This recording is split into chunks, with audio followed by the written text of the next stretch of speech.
The great hall of the Galactic Council buzzed with barely contained laughter. Hundreds of alien representatives from across the galaxy gathered around the massive holographic display, pointing and chuckling at the images of Earth's latest achievement, a small spacecraft called the Revelation. "Look at their primitive attempt at dimensional technology," one of the elders spoke, his crystalline form gleaming under the chamber's lights. "They think they can achieve what took us millennia to master." The Elder Council speaker stood at the center of the chamber, his ancient form towering over the other representatives. Like all elders, his body was a complex arrangement of living crystal and energy, a form they had evolved into after millions of years of existence. He raised a glowing appendage, and the chamber fell silent. "Our younger siblings from Earth have made an interesting announcement," the speaker said, his tone dripping with amusement. "They claim to have developed what they call the seventh dimensional drive." The chamber erupted in laughter again. Aboard the Revelation, docked safely in Earth's orbit, Captain James Walker sat in his command chair, watching the galactic news feeds with a stony expression. His weathered face showed no reaction to the mockery being broadcast across every channel. 20 years of military service had taught him patience, and today, that patience was being tested. "They're really enjoying themselves, aren't they?" First Officer Thomas Reed commented, standing beside his captain. Unlike Walker, Reed couldn't hide his annoyance at the aliens' reaction. Walker nodded slightly. "Let them laugh, Tom. They've earned their amusement." His calm voice carried a hint of something else, something that might have been mistaken for satisfaction. The ship's internal communication system crackled to life. "Gridge, this is engineering. All systems are green, and the drive is purring like a kitten." The chief engineer's voice was steady and professional, betraying none of the excitement they all felt. "Acknowledged, engineering," Walker responded. He turned to his crew on the bridge, 15 of Earth's finest, each chosen not just for their skills, but for their ability to keep secrets. They all knew what they carried aboard this ship, and none of them showed any sign of the pressure they were under. Back in the council chamber, the elder speaker was continuing his address. "We should welcome this entertainment," he declared. "After all, watching young races develop is one of our great pleasures. Who remembers the Arcturians? They thought they could achieve faster than light travel using crystallized emotions." More laughter filled the chamber. "Perhaps," another elder suggested, "we should send a delegation to observe their attempt. It would be proper form, after all, to witness this historic moment." The sarcasm in his voice was clear. The speaker raised his appendages in agreement. "Yes, let us show our support. Send 3 observer vessels. When their drive inevitably fails, we can offer them proper guidance toward real dimensional technology. It is our duty as the elder race." On the Revelation's bridge, Walker received the transmission about the observer vessels. His expression remained neutral as he read the message to his crew. "It seems we'll have an audience for our test flight. The elders are sending 3 ships to ensure our safety." Reed couldn't contain a small snort. How considerate of them. Walker finally allowed himself a small smile. Indeed, very considerate. He pressed a button on his chair, opening a channel to the entire ship. "All hands, this is the captain. Our guests will be arriving shortly. Remember your training. Remember your duties. And most importantly, remember what we carry." The crew acknowledged with crisp, "Aye, sir," responses. Each of them had been preparing for this moment for years. Each knew exactly what the Revelation was capable of, and each had sworn to maintain the illusion of humanity's technological inferiority until the perfect moment. As the 3 elder vessels approached Earth orbit, their crystalline hulls gleaming with 6-dimensional energy, none of their crews suspected that they were about to witness something that would change the galaxy forever. They came expecting a show of human failure. They would get a show, but not the one they expected. Captain Walker watched the approaching vessels on his view screen and quietly muttered, "Laugh while you can." Deep beneath the Rocky Mountains, in a facility that officially didn't exist, Dr. Anna Miller stood before a holographic display of the most closely guarded secret in human history. The room around her hummed with the power of quantum computers, their cooling systems creating a constant background whisper. Status report. She called out to her team of engineers, each stationed at different consoles around the vast underground chamber. The facility, known only as Deep Think to those who worked there, had been her home for the past decade. Quantum fold calculations are stable, replied Mark, her lead engineer. His fingers danced across his console as streams of data flowed past. The simulation shows perfect harmony with dimensional fabric. Anna smiled, while the aliens above laughed at humanity's supposed primitive attempt at dimensional travel. None of them had even considered the possibility that humans would take a completely different approach. The aliens had spent thousands of years forcing their way through dimensions, like a bullet through paper. Humanity had instead asked a simple question: what if you could fold space instead of breaking it? Dr. Miller, a voice called from behind her. The latest data from the revelation has arrived. She turned to see Paul, one of her younger researchers, holding a quantum-encrypted tablet. The data streaming from the ship's sensors was more valuable than gold. It showed exactly how their theories worked in real-world conditions. The Elders' ships are in position, Paul continued. They're using standard six-dimensional scanning techniques to analyze our vessel. Anna couldn't help but laugh. They're looking for something that isn't there. It's like trying to find a submarine by searching the sky. She walked over to the center of the room, where a physical model of their dimensional drive sat in a protective case. Unlike the brute force approach of alien dimensional drives, which torn holes through reality, the human device looked almost delicate. It was a sphere of intricately woven quantum threads, designed not to punch through dimensions, but to dance with them. 10 years, she murmured, placing her hand on the case. 10 years of keeping this secret, of letting them think we were copying their technology. She remembered the day they made the breakthrough, how they had to fight against every instinct to announce their discovery to the world. The facility's main screen lit up with a live feed from the Revelations bridge. Captain Walker's face appeared, his expression serious. Dr. Miller, we're receiving the expected scans from the Elder vessels. Their energy signatures match your predictions exactly. Good, Anna responded. They're looking for power signatures similar to their own technology. They won't find anything because we're not pushing against the dimensional barriers. We're working with them. She turned to her team, pride evident in her voice. Everyone, remember this moment. While they're out there looking for brute force dimensional tiers, our drive is already operating. It's been operating since we installed it. They just can't see it because they don't know what to look for. The quantum computers continued their endless calculations, maintaining the delicate balance that allowed the revelation to exist in perfect harmony with dimensional space.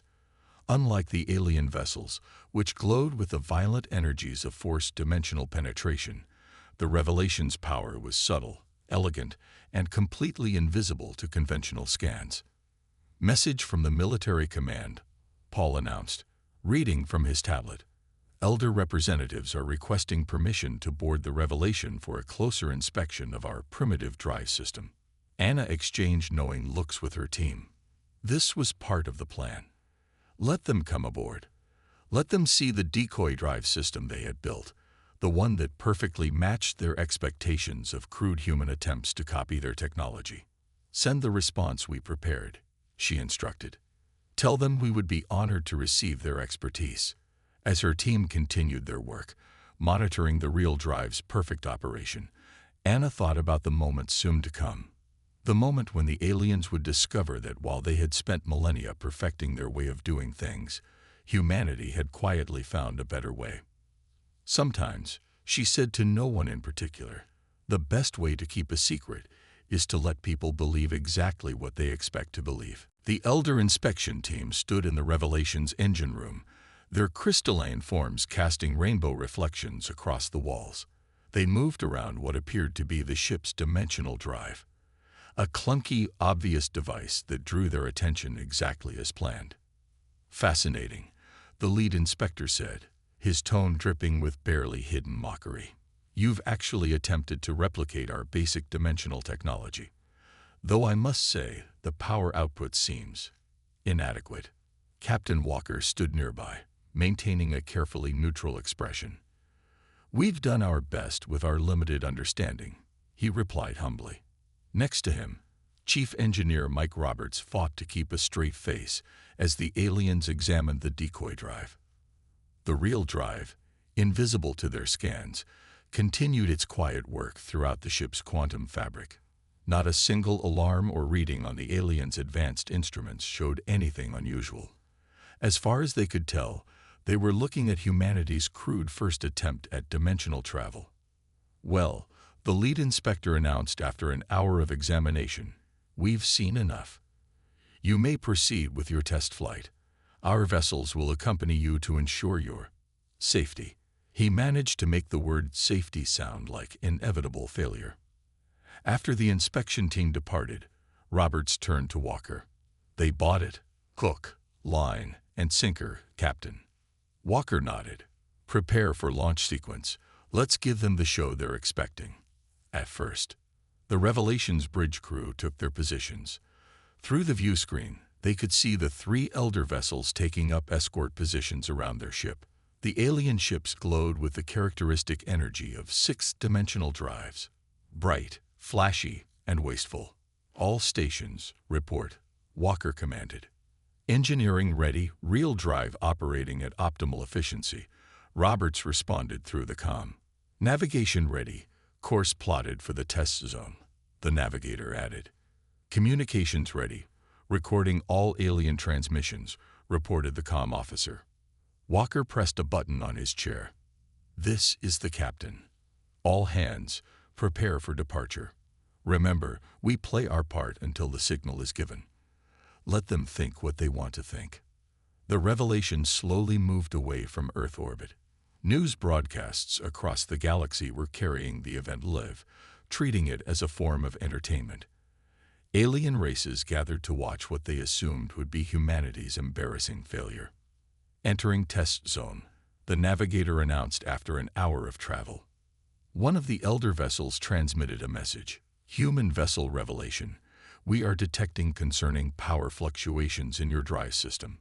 This is expected with such primitive technology. Do not be alarmed when the drive fails." "Thank you for your concern," Walker replied diplomatically. "We'll proceed with our test as planned." The bridge crew maintained their professional demeanor, but there was an electric tension in the air.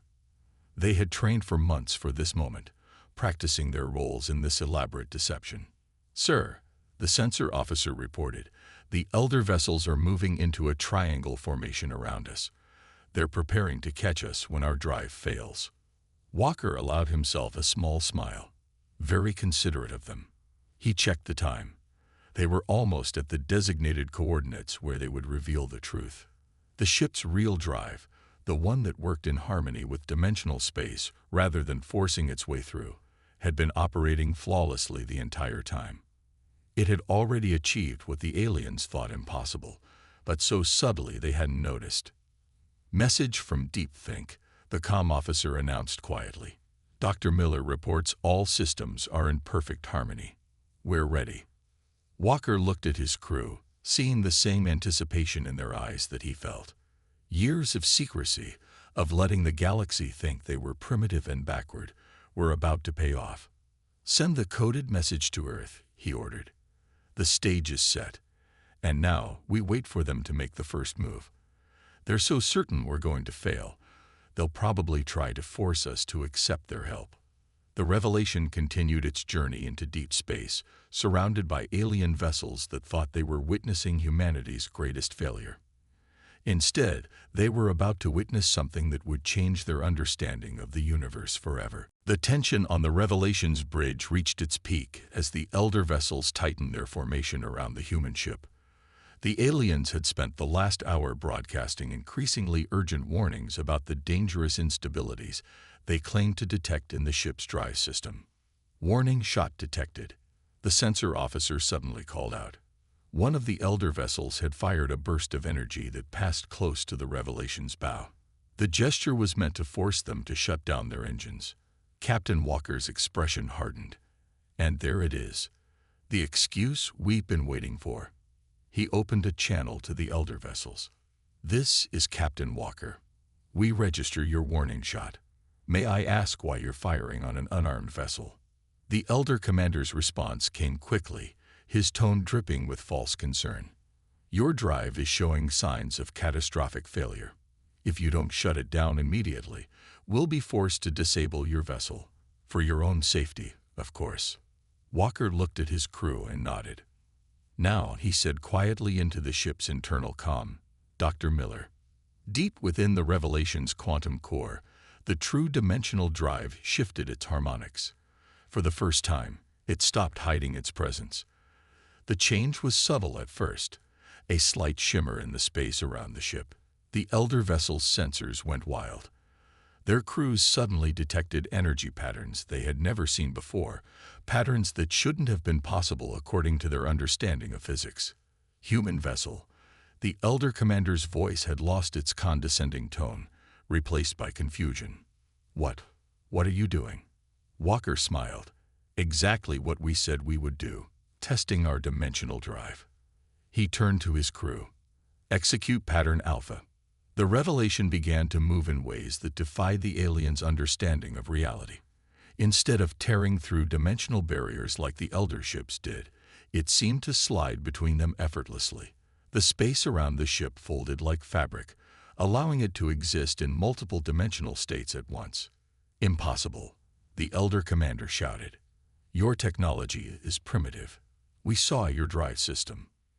Did you? Walker replied calmly. Or did you see what we wanted you to see? The three elder vessels attempted to track the Revelation's movements, but their sensors couldn't keep up. The human ship wasn't forcing its way through dimensions. It was dancing with them, moving through space in ways the aliens had never imagined possible. Sir, the Revelation's comm officer reported, we're picking up massive amounts of transmission traffic. The elder ships are broadcasting everything they're seeing. The whole galaxy is watching. Walker nodded. Good. Time for the real demonstration. He pressed a button on his chair. Dr. Miller. Execute pattern Omega. The space around the Revelation began to ripple like water. The elder vessels suddenly found themselves unable to maintain their positions as the dimensional fabric itself seemed to respond to the human ship's commands. Multiple dimension signatures detected, one of the elder ships reported, panic evident in their transmission. They're moving through all dimensional planes simultaneously. This violates every law of physics we know. Walker opened a general broadcast channel, knowing the entire galaxy was watching. Allow me to correct a misconception. We didn't build a drive to break through dimensions like yours does. We built one that works with them. Your way forces nature to bend to your will. Our way. He paused as the Revelation performed another impossible maneuver. Our way asks nature to dance. The elder vessels attempted to follow the Revelation's movements, their own sixth-dimensional drives straining to keep up. But they couldn't match the human ship's fluid grace. Where their technology fought against reality, the Revelation moved like it was part of space itself. Pattern Omega complete, the navigation officer reported. Walker surveyed the scene on his view screen. The elder vessels had backed away, their crews clearly struggling to understand what they were witnessing. The galaxy's most advanced civilization had just discovered that their mastery of dimensional physics had been surpassed by the very race they had been mocking. Send a message to Earth, Walker ordered. Tell them Phase 1 is complete. And tell Dr. Miller. He smiled. Tell her she was right all along. Sometimes the best way forward isn't to push harder. It's to try something completely different. Dr. Anna Miller stood in the center of Deep Think Facility's main control room, surrounded by holographic displays showing the Revelation's performance data. Her eyes sparkled with satisfaction as she watched the numbers confirm everything her team had theorized over the past decade. Send the full technical package to Captain Walker, she instructed her team. It's time to show them exactly what they're dealing with. The moment of secrecy was over. Now was the time for understanding. Aboard the Revelation, Captain Walker received the data package and began broadcasting it on all frequencies. The elder vessels, still maintaining a safe distance after their earlier shock, would now learn the true nature of human dimensional technology. "Your attention, please," Walker announced to the watching galaxy. "Dr. Miller has authorized me to explain exactly how our drive works. Perhaps then you'll understand why forcing your way through dimensions isn't the only answer." The ship's holographic systems activated, projecting a massive display visible to all nearby vessels. It showed the underlying principles of the human dimensional drive, not as a weapon or tool of force, but as a key that unlocked the natural flows of space itself. "Look at your own drives," Walker continued. "They tear holes in reality, forcing their way through dimensional barriers. Each jump leaves scars in space-time that take years to heal. But what if there was another way?" The display shifted, showing how the Revelation's drive worked with dimensional fabric rather than against it. Where alien ships punched through reality, the human vessel slipped between its layers like water flowing through silk. In the Deep Think facility, Dr. Miller took over the broadcast. "The difference is simple," she explained. "You see dimensions as walls to break through.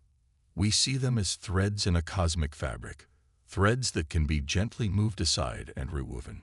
She demonstrated with another hologram, showing how the Revelation could exist in multiple dimensional states simultaneously. "Your technology is like using a hammer to break through walls. Ours is like learning to walk through them by becoming part of the wall itself." The elder vessel's sensors recorded everything, their crews watching in stunned silence as humans revealed technology that worked on principles they had never considered. Their own dimensional drives blazed with violent energy, while the Revelation's power signature was barely detectable. "Watch carefully," Walker said, ordering a demonstration. The Revelation began to move again, but this time everyone could see the underlying mechanics. The space around the ship didn't tear or break. It simply folded, allowing the vessel to step through dimensions as easily as walking through an open door. "Sir," the sensor officer reported, "the elder ships are attempting to scan our drive directly. Should we block them?" Walker smiled. "No. Let them look. They won't be able to copy it, not without completely changing their understanding of dimensional physics.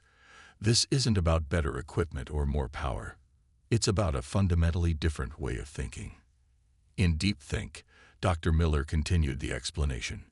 "Notice how our drive creates no dimensional wake, no spatial distortion. We're not forcing reality to accommodate us.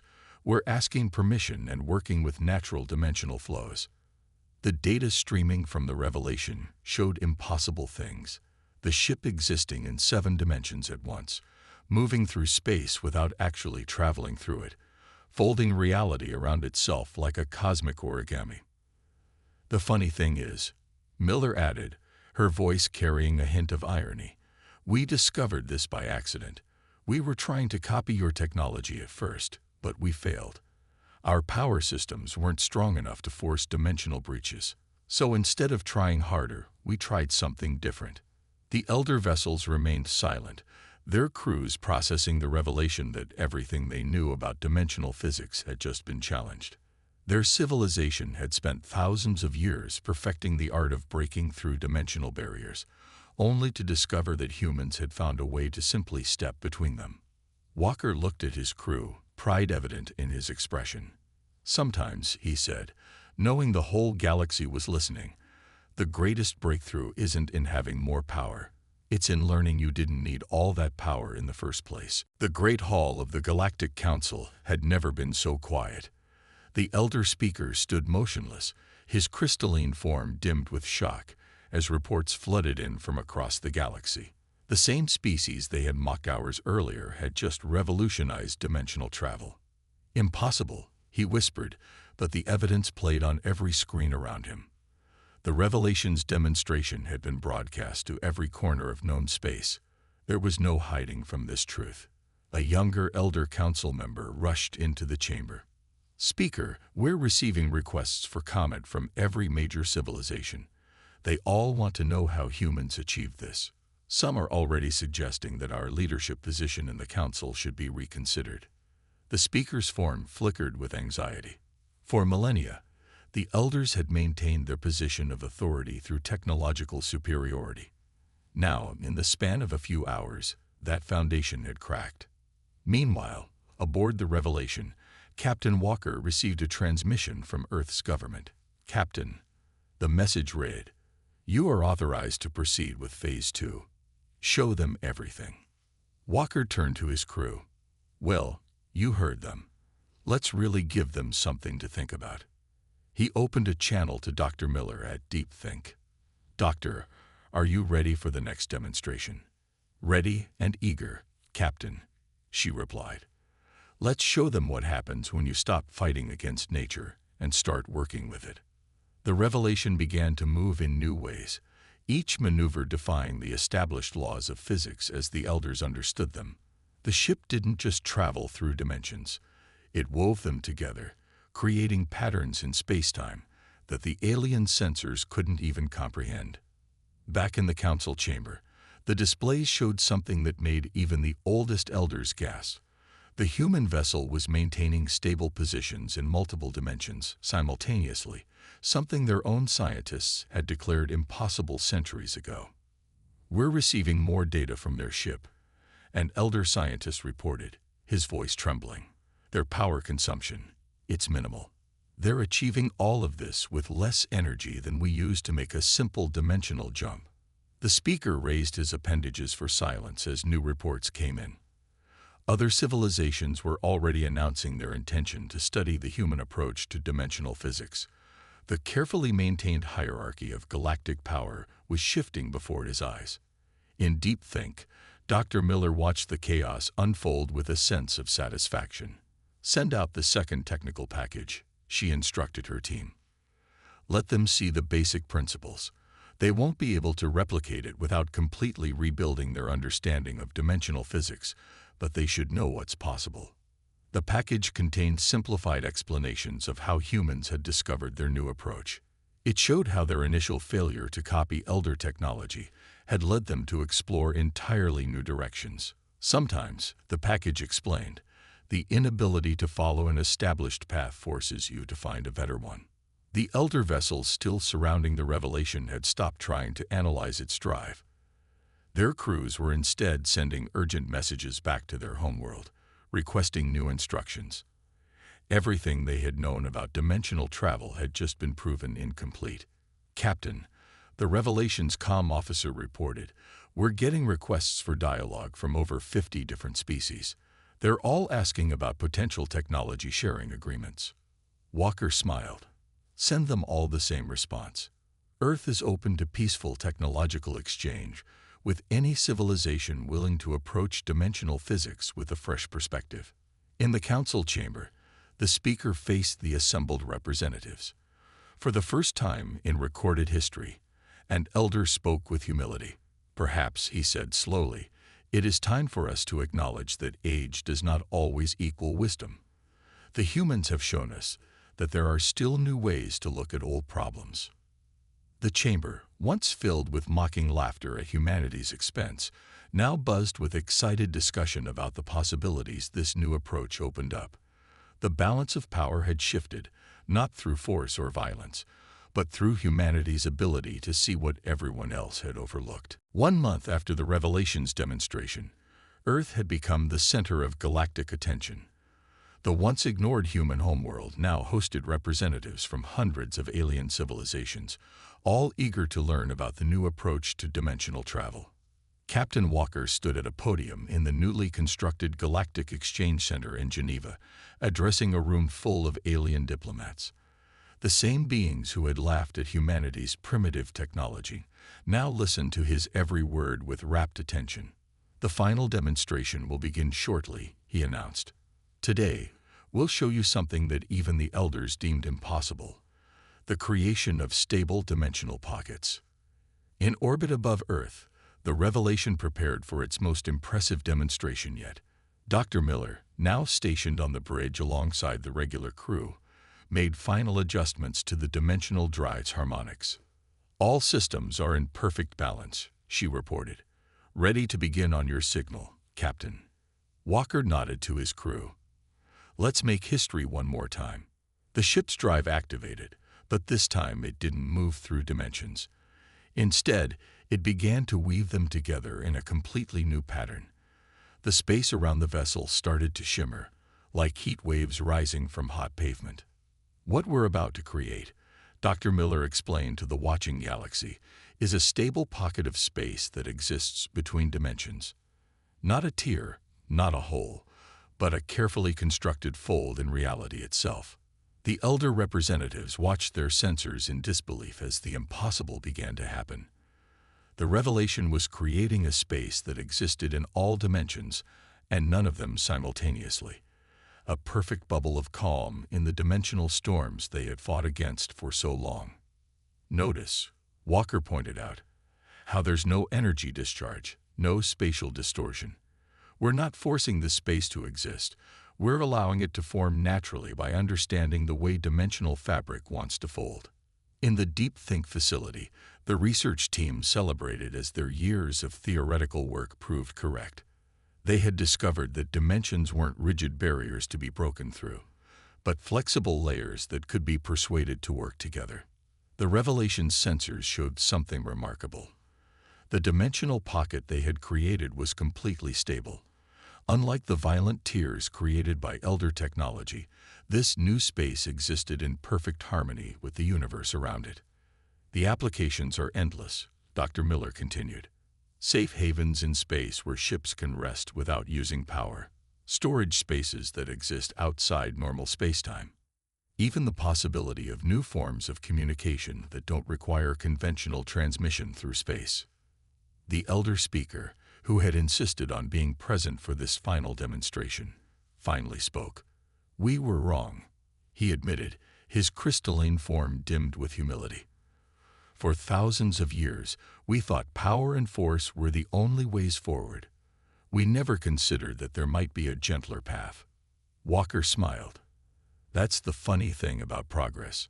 Sometimes you have to completely change your perspective to see the obvious solution. We couldn't match your power, so we found a different way. And in doing so, we discovered something better. The demonstration concluded with the revelation creating a network of stable dimensional pockets, connected by gentle folds in spacetime. Ships could now travel vast distances by stepping through these connected spaces, using minimal power and causing no damage to the dimensional fabric. This is our gift to the galaxy, Walker announced.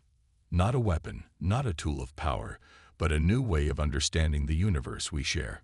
We don't ask for dominion or control. We only ask that you remember this lesson. Sometimes the best solution isn't the most powerful one. It's the most harmonious one. As the assembled diplomats began discussing treaties and cooperation agreements, Dr. Miller stood at the Revelation's viewport, watching Earth rotate below. You know what the best part is, she said to Walker.